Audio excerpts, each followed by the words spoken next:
प्यारे बच्चों, सुप्रभात। आज हम रिमझिम में पाठ 3 किरमिच की गेंद के बारे में अध्ययन करेंगे। पाठ का सारांश, इसको सुनना समझना है, इसे नोटबुक में नहीं नोट करना। किरमिच की गेंद पाठ या कहानी लेखिका संता कुमारी जैन के द्वारा लिखित है।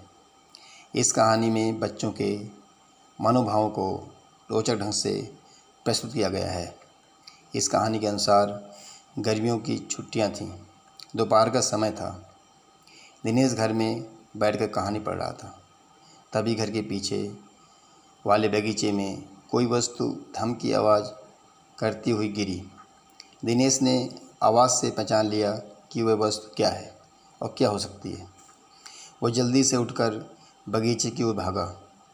दिनेश को भागते देख उसकी माँ मशीन चलाते चलाते बोली, अरे अरे बेटा, कहाँ जा रहा है?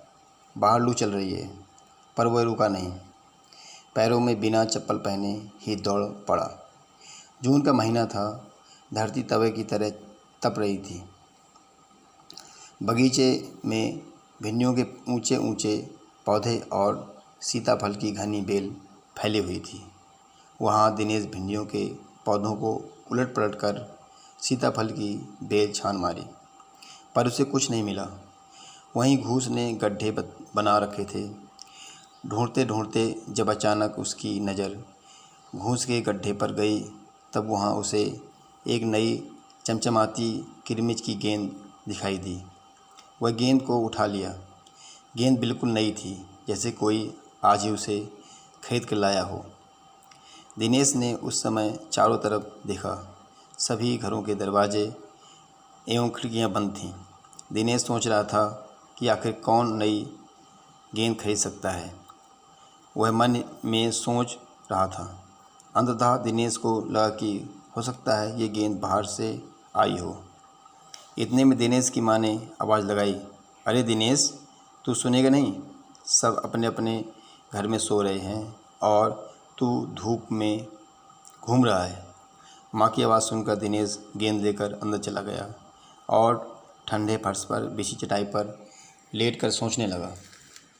भले ही ये गेंद मोहल्ले में किसी की न हो, पर ईमानदारी इसी में है कि एक बार सब से पूछ लिया जाए। गर्मी की छुट्टियां थीं। बच्चों ने खेलने की सुविधा के लिए एक क्लब बनाया हुआ था।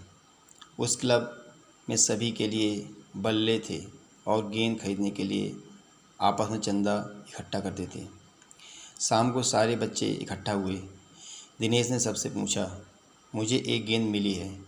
अगर तुम में से किसी की खो गई हो तो वह गेंद की पहचान बताकर गेंद मुझसे ले सकता है।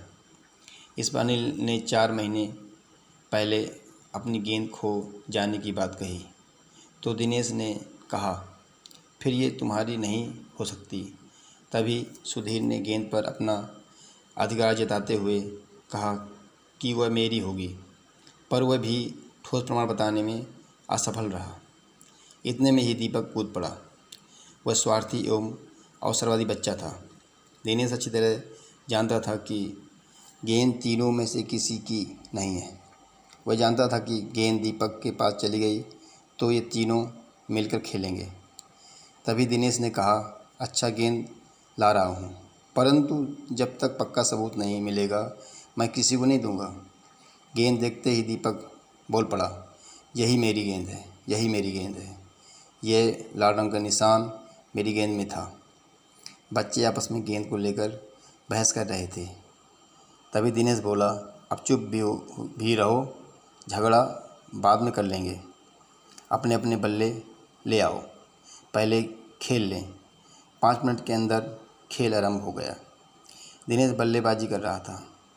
उसने 2-4 बाल ही खेला था कि वह चमकदार गेंद ज़ोर से उछली और दरवाज़ा पार कर सड़क पर जाते हुए एक स्कूटर में बनी सामान रखने की जालीदार टोकरी में जा गिरी। स्कूटर वाले को शायद पता ही नहीं चला। स्कूटर के साथ गेंद चली गई। बच्चे चिल्लाते हुए स्कूटर के पीछे भागे, पर जल्दी ही सब रुक गए। वह समझ गए कि स्कूटर के पीछे भागना बेकार है। पल भर के लिए सभी ने एक दूसरे की ओर देखा और फिर ठहाका मारकर हंसने लगे। धन्यवाद।